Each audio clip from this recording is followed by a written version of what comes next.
بتاؤ سرخ رنگ کے اونٹوں کی نسل میں خاکی رنگ کے اونٹ کیسے پیدا ہوئے؟ اس علم کی تاریخ اتنی ہی پرانی ہے جتنا خود انسان۔ انبیاء کرام علیہ السلام کے دریائے علم میں سے ایک قطرہ ہے۔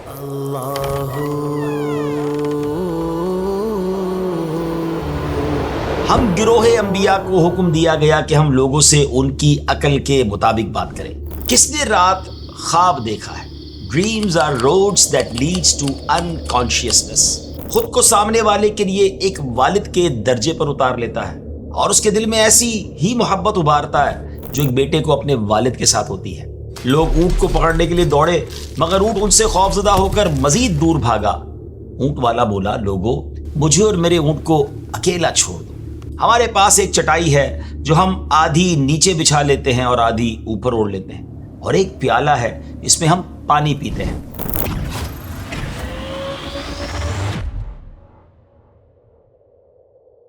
ایک مرتبہ ایک اعرابی یعنی دیہاتی ہمارے پیارے آقا علیہ الصلوۃ والسلام کی بارگاہ میں حاضر ہوا اور عرض کی، یا رسول اللہ علیہ الصلوۃ والسلام، میری بیوی نے کالے رنگ کے بچے کو جنم دیا ہے۔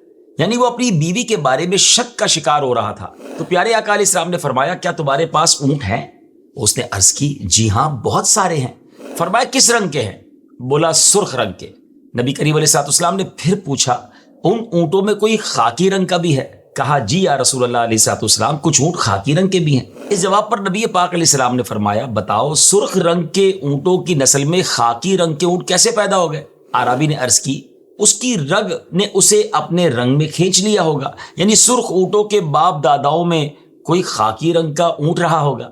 یہ سن کر نبی پاک علیہ السلام نے فرمایا، پھر یہ بھی تو ممکن ہے کہ تمہارے باپ داداؤں میں بھی کوئی کالے رنگ کا رہا ہو اور اس کی رگ نے تمہارے بچے کو اپنے رنگ میں کھینچ لیا ہوگا، اس لیے بچہ اس کا ہم شکل ہو گیا ہے۔ ناظرین، سبحان اللہ، یہ تھا ہمارے پیارے آقا علیہ الصلوۃ والسلام کا انسانی نفسیات کو سمجھتے ہوئے اصلاح کرنے کا انداز۔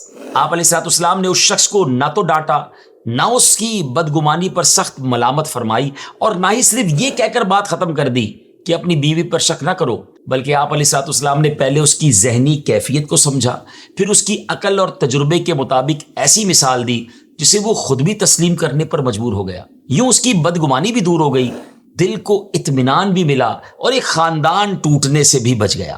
یہی ایک ماہر نفسیات کی پہچان ہوتی ہے کہ وہ انسان کی سوچ، احساسات اور ذہنی کیفیت کو سمجھ کر حل پیش کرتا ہے۔ آج کے اس ایپیسوڈ میں ہم پیارے آقا علیہ السلام کی سیرت مبارکہ کو بحیثیت ماہر نفسیات ڈسکس کریں گے۔ ناظرین، سائنس کی ایک شاخ ہے سائیکالوجی۔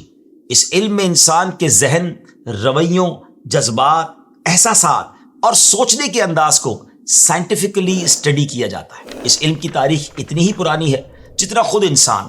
البتہ کہا جاتا ہے کہ سب سے پہلے اسے باقاعدہ علم یونان کے مشہور فلاسفر ارسطو نے متعارف کروایا، اسی لیے اسے سائیکالوجی کا پہلا بانی کہا جاتا ہے۔ حقیقت یہ ہے کہ ہزاروں علوم کی طرح سائیکالوجی بھی انبیاء کرام علیہ السلام کے دریائے علم میں سے ایک قطرہ ہے۔ انبیاء کرام علیہ السلام کے دنیا میں آنے کا بنیادی مقصد ہی روح، نفس، ذات اور معاشرے کی اصلاح ہے۔ انبیاء کرام علیہ السلام نے جس حسن و خوبی سے لوگوں کے دل و دماغ، روح اور نفس کی اصلاح فرمائی اور اس کے جتنے دیرپا اثرات معاشرے پر چھوڑے ہیں، ایسے نتائج لوگوں کی سائیکولوجیکل حالت سمجھے بغیر ممکن ہی نہیں ہے۔ پیارے آقا علیہ الصلوۃ والسلام نے فرمایا، ہم گروہ انبیاء کو حکم دیا گیا ہے کہ ہم لوگوں سے ان کی عقل کے مطابق بات کریں۔ الحمدللہ، ہمارے پیارے نبی حضرت محمد مصطفیٰ صلی اللہ تعالیٰ علیہ وسلم نبیوں کے سردار ہیں۔ اللہ پاک نے آپ کو اگلوں پچھلوں سب کے علوم عطا فرمائے۔ آپ علیہ الصلوۃ والسلام دیگر علوم کی طرح علم نفسیات کے بھی صرف ماہر ہی نہیں بلکہ ہادی اور رہنما بھی ہے، اور یہ حقیقت اس شخص پر روشن ہو جاتی ہے جو آپ علیہ الصلوۃ والسلام کے دنیا میں تشریف لانے سے پہلے اور بعد کے معاشرے کا سائیکولوجیکل مطالعہ یعنی نفسیاتی تجزیہ کرتا ہے کہ کس طرح آپ علیہ السلام نے ایک مردہ قوم کو زندہ کر دیا، کیسے ذات پات میں بٹے ہوئوں کو اخوت و بھائی چارے کے رشتے میں باندھ دیا، وہی لوگ کہ جن کے غضبناک جذبات کا نتیجہ سال ہا سال کی جنگوں کی شکل میں نکلتا تھا، انہیں عدل و انصاف کا پیکر بنایا، اور وہ جن کا مقصد صرف کمانا، کھانا اور لڑنا تھا، انہیں ایک عالمگیر مقصد عطا فرما دیا۔ ناظرین، بطور ماہر نفسیات پیارے آقا علیہ الصلوۃ والسلام کی سیرت طیبہ کا ایک خوبصورت پہلو یہ ہے کہ آپ خوابوں کو بہت اہمیت دیتے تھے۔ صحابہ کرام علیہم رضوان کے خواب سننا اور ان کی تعبیر بتانا آپ کے معمولات کا حصہ تھا۔ حضرت سمورہ بن جندب رضی اللہ تعالیٰ عنہ فرماتے ہیں کہ نبی پاک علیہ الصلوۃ والسلام نماز فجر کے بعد ہماری جانب رخ کرتے اور فرماتے، کس نے رات خواب دیکھا ہے؟ پھر جس نے خواب دیکھا ہوتا وہ بیان کر دیتا تھا۔ اس ادائے نبوی کی یقیناً بہت حکمتیں ہوں گی، البتہ اس میں ایک سائیکولوجیکل پہلو بھی ہے۔ ماڈرن سائیکولوجی کا ماننا ہے کہ کسی انسان کی سائیکولوجیکل کنڈیشن کا پورا انحصار اس کے لاشعور پر ہوتا ہے، اور یہ لاشعور کا کوئی الجھاؤ ہی ہوتا ہے جو کسی نفسیاتی مرض کی صورت میں ابھر کر سامنے آتا ہے۔ اور کسی کے بھی لاشعور کو جانچنے کے لیے اس کے خواب کو سمجھنا، ڈریم انالیسس، ایک مؤثر ذریعہ ہے۔ ایک ماہر نفسیات کہتا ہے، dreams are roads that leads to unconsciousness, یعنی خواب ایسی شاہراہیں ہیں، راستے ہیں جو لاشعور میں جاتے ہیں۔ جدید سائیکالوجی میں ایک طریقہ علاج انتقالیت، ٹرانسفیرنس ہے۔ انتقالیت کا معنی ہے ڈھلنا۔ اس نفسیاتی طریقہ علاج میں معالج یعنی علاج کرنے والا سامنے والے کے ساتھ ایک جذباتی لگاؤ پیدا کرتا ہے۔ مثلاً خود کو سامنے والے کے لیے ایک والد کے درجے پر اتار لیتا ہے اور اس کے دل میں ایسی ہی محبت ابھارتا ہے جو ایک بیٹے کو اپنے والد کے ساتھ ہوتی ہے۔ پھر اسی جذباتی لگاؤ کے ذریعے سامنے والے کی سائیکولوجیکل حالت تبدیل کر کے اسے پازیٹیو بنا دیتا ہے۔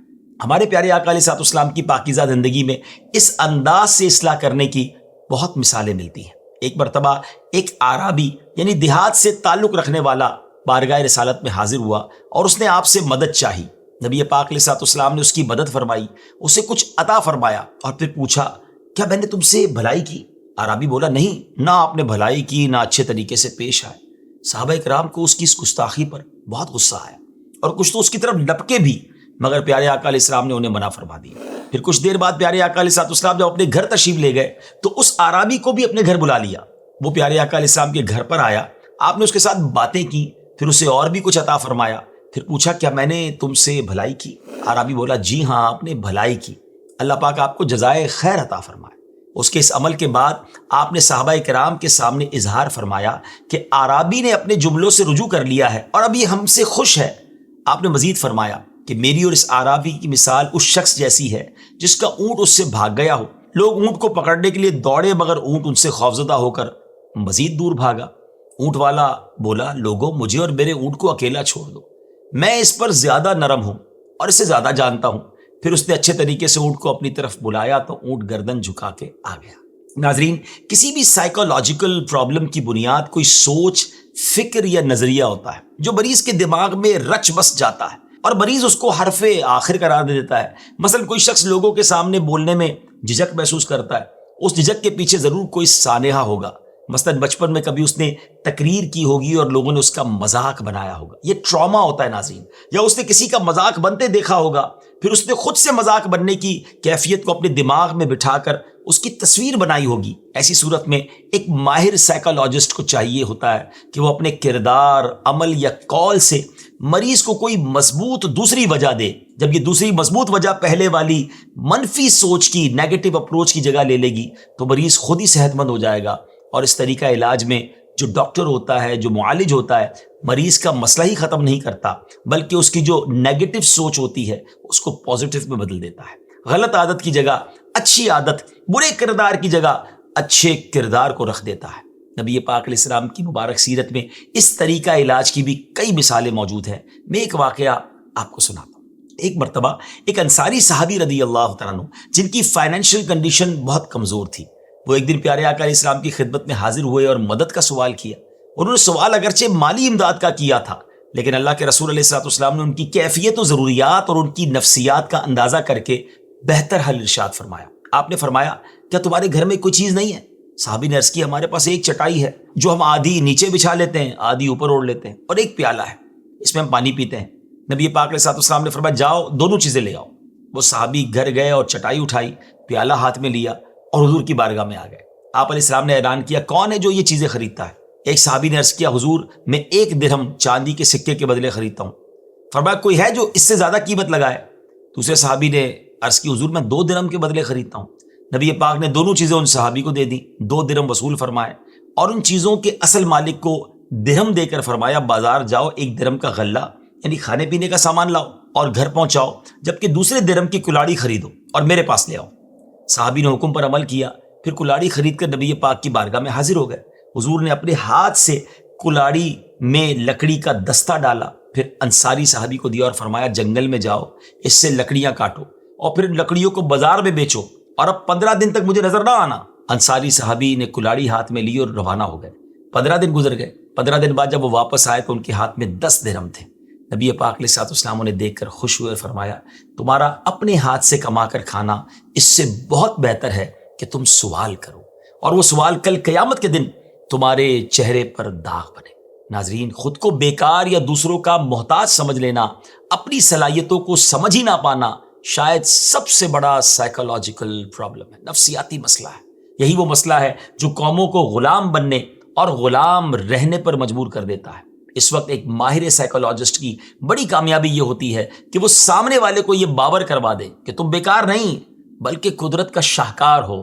اور انصاری صحابی کی حالت ملاحظہ فرما کر نبی پاک علیہ السلام نے انہیں بتایا کہ معاشی مسائل کا حل مالی امداد نہیں بلکہ محنت ہے۔ ناظرین، یہ چند مثالیں اس وسیع سمندر کا محض ایک قطرہ ہیں جسے ہم آج مختلف ناموں سے پکارتے ہیں: cognitive reframing, positive reinforcement, self efficiency, dream analysis, empathetic persuasion. اور یہ سب اصول ہمارے پیارے نبی علیہ الصلوۃ والسلام کے قول و عمل میں 1400 سال پہلے ہی مکمل شکل میں موجود تھے، بغیر کسی کتاب اور ٹریننگ کے۔